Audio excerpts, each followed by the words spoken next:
Hello, everyone. My name is Christopher Liam Rose. I'm an author, mentor, life coach, motivational speaker, evangelist, musician, activist.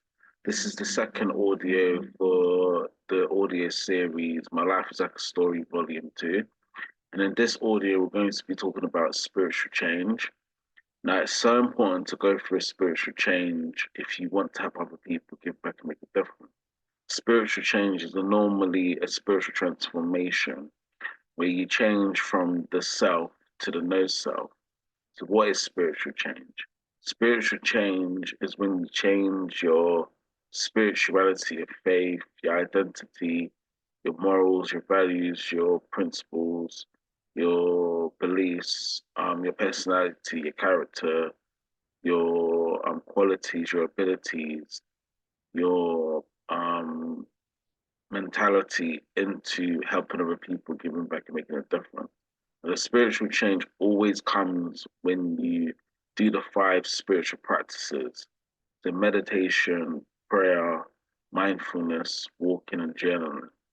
The five spiritual practices is the way that you spiritually change because you're developing a spiritual practice, connecting with yourself as a human being. I've always recommended to the listeners and viewers that if you do want to go through a spiritual change and live your spiritual calling and your spiritual life purpose, then you must go through a spiritual change. The spiritual change becomes the most important thing.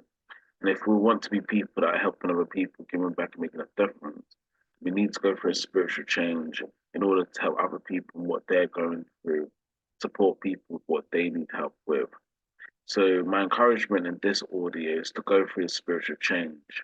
Do the five spiritual practices, go through a spiritual change. Once you go through a spiritual change, you will then start doing the work of helping other people, giving back, making a difference.